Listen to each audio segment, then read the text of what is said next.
Hello, kindergarten. Today we're going to do a button tree, or some of these are buttons and some of them are just little goobers I found in my goober drawer project. And what you got in your kit was you got a whole bunch of these little guys, and then you got a basic drawing of a tree on this rather odd looking piece of board. When we get finished with the project, we'll fold up the sides of the board and make a nice little frame out of it. Isn't that cool? So let's get started. The very first thing you're going to want to do is you're going to make sure you have your green and your brown and your blue and your yellow colored pencils. Make sure they're nice and sharp. And then get your brown marker here. And that is all we're going to need. Oh, and your glue bottle. You need your glue bottle for this because we're going to glue these guys onto the tree here. Okay, looking at the sky. You notice how I've used my colored pencil and gone across. We're just going to go right over the top of the tree because when we put the marker over it, it'll cover up any blue that's on the tree.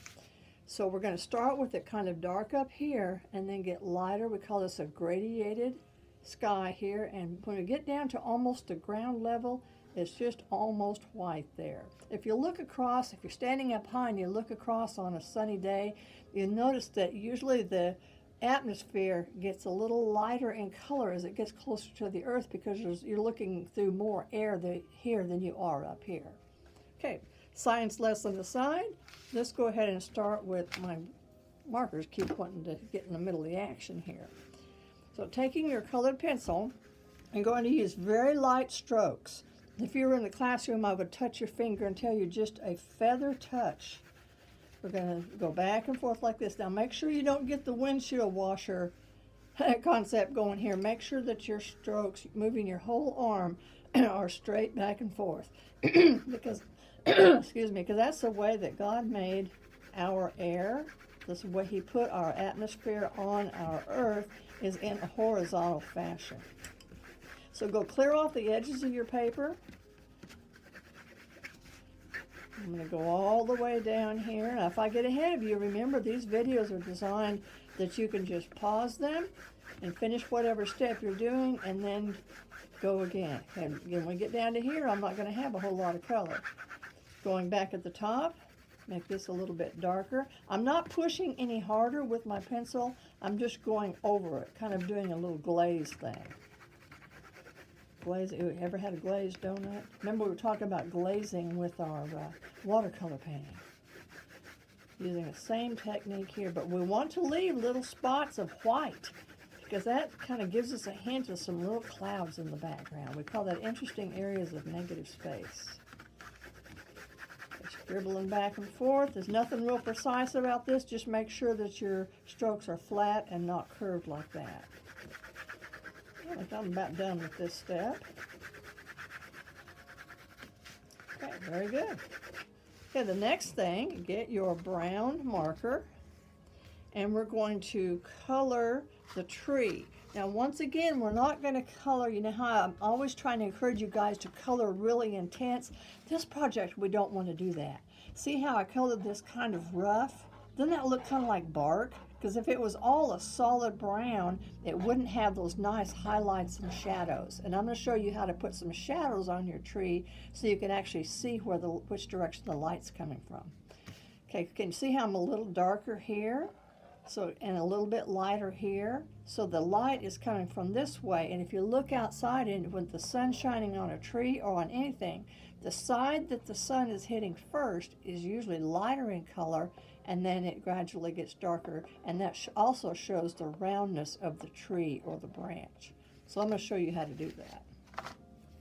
Okay, first off, let's go ahead and we're not going to outline the whole tree. We're only going to do our little whimsical branches. Just bring them down to there. Go right over the top. Take your time. You don't want to get in too big of a hurry. Right around and follow along the lines that are there.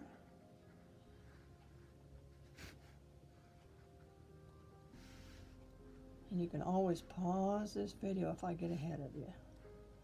Coming around this guy here. And then this. We're not going to outline the whole tree, but I wanted to get some basic perimeters here. Okay, once you get that done, then we're going to start down here at the bottom. And okay, remember, we're not coloring perfectly solid colors. We're going to be coloring a little bit darker on the right-hand side of the tree, and I'm just barely touching the paper with my marker. And then getting really kind of sloppy out here toward the edge. Because you want to, we'll go back and refine that here in just a minute. Just get a basic layer of color going very lightly. The texture of the paper is going to help with that too. And that's going to help give us some variety in the texture of our tree. Just using the texture of the paper the way it is. Okay, color all down in here. Now remember not to get it too dark. Because then we'll go back and add our shadows, and that'll make it lots more interesting to look at. Okay, got this part done. Pause the video if you need to. Okay, looking back at my sample, darker on this side. So we're going to make, well, I've already got a little bit dark on that side, don't I? And I've got kind of a little line going here, and that almost looks like this part of the tree here is jutting out like it's part of the root. So I'm just going to leave that. That's cool. And going from dark to light, like that. And this under part of the branch here might be a little bit dark too. So we know, now we don't want to stripe down the side. We're just kind of sketching and doing this very gently. Maybe a little bit on this side here. And right here in this little elbow here, just a little bit more. We don't want a whole lot. Okay, now you can see we've got a little bit of light and shadow on our tree. Gradually getting lighter to here. All right, our tree is finished as far as the marker is concerned. Kind of connect any little sticks you got here. Fill in any spots that you want to smooth out some. And remember to put the lid back on your marker so that it doesn't dry out on you. And now we're going to do the ground. Do you remember when we went outside and looked at the grass? And we were talking about how grass isn't just plain green. We saw some yellow in the grass, and we saw some brown in the grass. So all kinds, you might find other colors too. Sometimes I've seen kind of an orange, and in the fall you can see other colors in the grass. This is a spring tree, so we're going to use these three colors to make our grass. Looking back at the sample, you can see how I just very lightly did the green and a little bit of brown, and I'll show you something magic we can do with the yellow. So I'm going to take my green and have a little bit of a horizon line here. Now we don't want to color over our tree with this. Just come right up to the tree. And once again, I'm using a feather touch. And you don't want it to be, you don't want to color it in solid. You want to leave some interesting areas of negative space. Go clear out to the edge of your paper. And just get a nice little even coat, or somewhat even coat of green. We'll go back and make some changes later. Our tree looks like it's kind of hovering there, but we're going to take care of that. We're going to ground that tree here in just a few minutes, and I'll show you how to do that.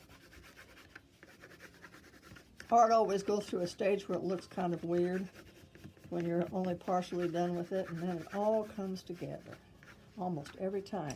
Okay, now we're going to look at the sample. Do you see how we've got kind of a cast shadow here? Remember we were talking about how the sun's coming from this direction? So that would leave a little bit of a shadow on the ground under the tree, and that helps ground the tree, helps make it look like it's attached to the ground and not floating above it like it does there. Okay, we're going to do that with, I think I did this last week. I think I did this mainly with my colored pencil. I may have stuck some marker in there too. So looking at the path that the sun would take, I'm just going to very lightly just kind of sketch a little shadow there. And then just kind of blend this in. Going all different directions. Not too hard. You don't want this too dark. Looking back at the sample, see it's just kind of a hint there. And it's going to be darker right here, the most intense part of the shadow. And then it's going to be a little bit lighter here. Kind of fading it out. And I think I did use a little bit of marker to blend that together, but not much. Get my marker and just kind of do some little sketches here. blend that together. When we do our little magic thing with the yellow colored pencil, that's going to help that a lot too. Okay, there we've got kind of a cast shadow going on there. You might want to make it just a little bit more here, but I don't want a solid line there. We want it to kind of feather out. There we go. Oh, now we got it going on. Yeah, putting quite a bit more right here. Okay, I think that's going to work for now. Okay, now we're going to take our brown colored pencil and go back over, but not a whole lot. Just kind of in places. Like maybe the grass is turned a little bit brown here, but not over here. Kind of blend that into your cast shadow. A little bit over here, but not too much. Blend that together some so our tree looks even more grounded. Okay, now here's the cool thing. I think I might put a little bit of color pencil up here. I didn't want to use too much marker up here, but I want to blend this together some. Get more of a gradiated background. You can do this with your colored pencil if you'd like to. Just kind of blend that in a little bit. Smooth it out where you've got your outlining. We don't want to cover up our highlights that we've got there. That's where the light is striking the tree and looking almost white. Okay, well, that's looking pretty good. Now we're going to take our yellow, and remember there was yellow in the grass, but yellow and white can be what we call blenders with colored pencils. That means that you can blend the colors together some. So take your yellow, and you're going to push a little bit harder with this, but not hard enough that you break the lid, and kind of lay it on its side like this and lay some yellow on there. And as you lay the yellow on, your green and your brown start kind of blending together. Isn't that cool? Go right up to your tree, a little bit on this side over here. And then you want to do it right here in your cast shadow so we can blend that all together too. Use a point, just barely get in there. Once we bend the box, that's not going to show anyway, so I'm not going to worry about it. You can put a little bit of this yellow in the body of your tree if you want. Just kind of give it a little bit of color variance. Because if you look at a tree, you're going to see all kinds of different colors. You might even see some reds in it. It's not just all brown. Oh, that's looking very cool. All right. We've got our yellow used as a blender. You can even smear it a little bit with your finger if you want. Ooh, look at that. That's cool. Yeah, smear it with your finger if you want to. You can smear your tree, but then your finger might be dirty, so you might need to wash it off because we don't want fingerprints up in this part of the painting.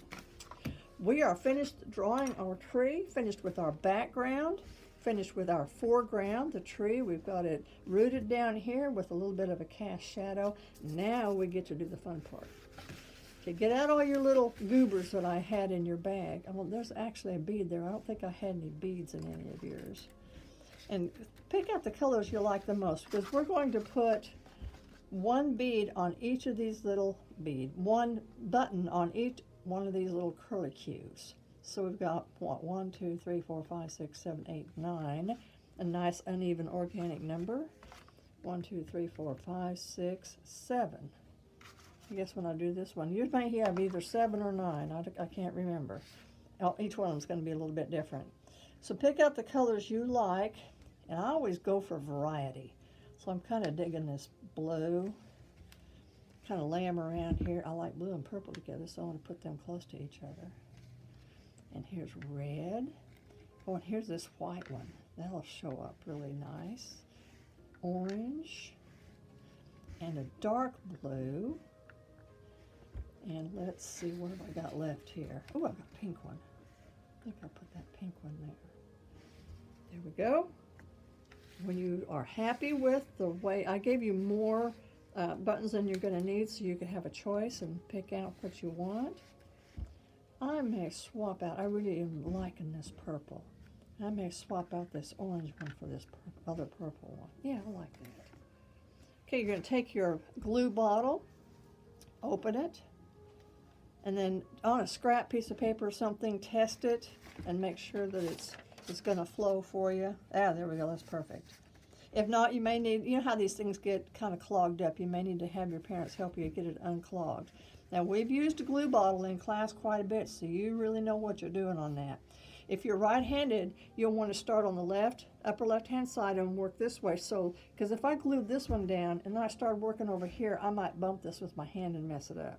So we're going to go this way. If you're left-handed, you'll start up here in this corner and work this way. Okay, our first button, you decide, this button is the same on both sides, but some of them aren't. Some of them are different. So you figure out, okay, this one's different. This one looks this way on this side and that way on that side. You decide which way you want to be up. It's totally up to you.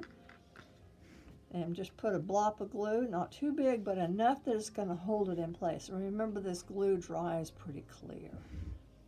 Just glue him down there.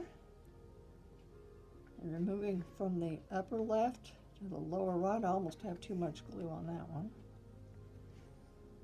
Glue that one down. Oh, there's this teal. I love this color. So you can do it like that, or you can put the glue right there. I actually find it easier to put the glue on the paper and then set the button down on top of it. Got two more to do. And there we are. Now this, you'll need to let this set probably overnight to get completely dry. And then tomorrow, I'm going to set my fresh one aside here and get out my sample. I'm going to show you how we can make the frame. Once this is all dry, get you some tape. I've got a very old tape dispenser. Gosh, it weighs about 10 pounds that I've had for, oh, probably 25, 30 years. But it's neat. It's an old tried but true. So we're going to bend this up. This is already scored. We call this scored where the paper has been cut only part of the way through on one side so that it's bent easily. We call that scoring in the printing business. So you're going to want to bend them in so they are flexible for you. And then take a piece of tape. You may need some help with this step. And then hold on to it. Make sure they match up really nicely right there. Put a piece of tape there. You need to burnish it with your fingers, your fingernails, so it'll stay put. If you just kind of stick it on there, it probably won't catch. Another piece of tape on this other corner here. Making it nice and straight before you put your tape on it. Smooth it on there and then burnish it with your fingernail. It takes a minute, but it's worth the time because you don't want this falling apart right after you get it finished. Okay, and piece of tape here.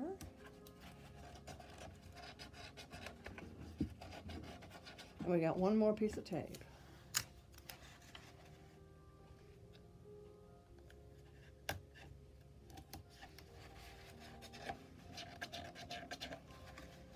There we go. Got 4 pieces of tape. Made a nice frame. I'm going to show you one other little thing. If you have, I've got scans of these things at school. I didn't think to send one home with you, but if you've got any little tabs that from opening a soda or opening different canned goods, you can put a little hanger doodle on the back. You'll need Mom and Dad's help with this because it's best for you to use hot melt glue for this so it'll hold real steady. So if you want to do this, turn your work over and find you a ruler of some kind. Now pay real close attention. We're going to use this ruler and we're going to find the center of this box here. Because if we don't put our hanger doodle in the center, if we put it off to the side, then when we hang it up, it's going to hang weird. So we've got to find the center. And this bottom part of the box is just over 5 inches wide. And I'm going to help you. Where's my pencil? I'm going to help you with the math here. Half of 5 is 2.5. But see, I'm at 5 1/4. So I'm going to need to go 2.5 and then another 1/8 to find center. So let's proofread here and make sure 2.5 and 1/8. So that makes that exactly in the center. So put a nice little mark there. And then get your, you could use your school glue, but I just wouldn't trust it. It wouldn't hold as well. And you'll need help with this part too. You'll need to take a pair of pliers and bend right there where the joint is. You're going to bend this ever so slightly. Takes a minute to do this, but you know, we're recycling, and this paper is all recycled too. When Mr. Davis worked for a box company, and anytime they had a mistake in the product and they would throw away hundreds of these boxes, he would dig them out of the trash and bring them to me. So that's why we've got so much neat stuff to work with at First Lutheran, because we recycle and reuse every time we get a chance. Okay, got this bent, maybe just a little bit more. We don't want to bend it too much or it'll break. Then we're going to put a big blob of hot melt glue here and nest this down in there. Now be very, very careful you don't burn yourself. Have Mom and Dad help you with this step. After you get that settled, make sure, proofread once again and make sure that you're in the center so you're not hanging wonky. Then you can just put a little bit of more glue, kind of ziggy-zaggy across here to make it nice and firm. And then when this completely cools, then you will have a nice little, I mean, it's not pretty, but it does the job. And it's hanging up on the wall, and it's just a tag, just a thumbtack would be, you know, the tacks that I hang your artwork up within the classroom on the bulletin board. That would be plenty strong enough to hold this because it's not very heavy. So there you go. There's our button tree. I hope you enjoyed making this. Remember to praise God, stay inspired, and keep making art.